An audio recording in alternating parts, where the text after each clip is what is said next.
Olá, bom dia, sétimo ano. Bora começar mais uma aula? Hoje nós vamos revisar o capítulo 6 sobre medidas de volume, ok? A gente vai recapitular alguns conceitos importantes por meio do que estudei, que é um resuminho do capítulo. Então, abram a apostila, por favor, na página 190 e vão acompanhando aqui a videoaula e completando os espaços em branco, combinado? Então, gente, olha, a medida do espaço que um corpo ocupa é chamada de volume. E a unidade padrão dessa medida de volume, né, é o metro cúbico. E por que cúbico, pessoal? Porque, de modo geral, né, já que a gente está falando de volume, a gente vai ter medidas de comprimento, altura e largura, ou seja, 3 medidas. Por isso que é elevado a 3, tendo o expoente 3, certo?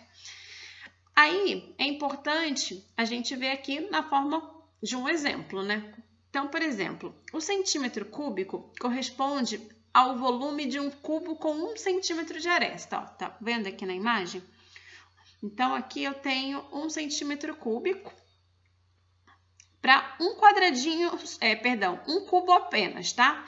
Mas tá vendo que eu tenho aglomerado de cubos? Então, o volume da pilha de cubos ao lado é de 9 centímetros cúbicos, ou seja, se cada um desses equivale a 1 centímetro cúbico, basta eu contar a quantidade total para eu saber o volume total da pilha. Se você contar, você vai ver que tem 9 quadradinhos, ou seja, 9 cubos, ou seja, 9 centímetros cúbicos. Outro detalhezinho importante que a gente aprendeu no capítulo 6 é aquelas conversões de unidades de medidas, tá? Aquelas medidas uma equivalente à outra. Então, vamos relembrar, olha. Um recipiente cujo volume interno é 1 decímetro cúbico tem capacidade para exatamente 1 litro de líquido.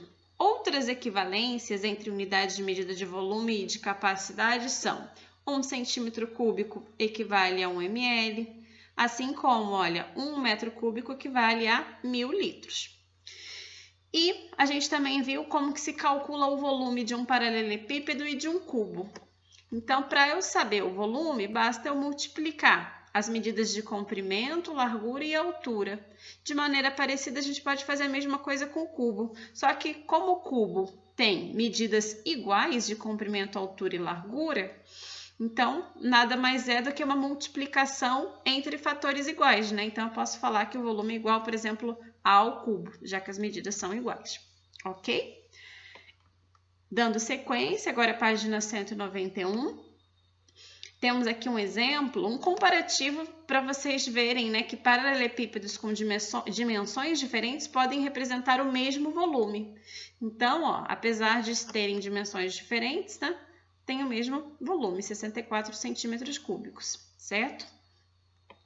Agora vem a parte um pouquinho mais complexa, né? Quando a gente quer calcular o volume de figuras geométricas espaciais por meio de uma decomposição, tá? Ou seja, a gente pode decompor essas figuras para facilitar os cálculos. Bem, a gente sabe fazer cálculo de volume de paralelepípedo, mas isso aqui não é um paralelepípedo. Porém, olha a imagem. Se eu, por exemplo, cortar essa figura aqui, eu não obtenho 2 paralelepípedos. Então, basta eu encontrar o volume desse paralelepípedo e depois somar ao volume deste paralelepípedo, ou seja, separar, fazer o cálculo separado. Dessa forma fica mais fácil, né, de eu encontrar o meu volume final dessa figura que eu desconheço como se calcular, né? Se fosse perímetro seria muito mais fácil, mas a gente está falando de volume, certo? Comprimento vezes altura vezes largura.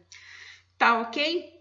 Então, por hoje é só, pessoal. Recapitulamos alguns conceitos a respeito de medidas de volume e bora fazer a correção das atividades desse capítulo, tá? Verificar onde estão os erros e acertos e qualquer dúvida vou estar à disposição.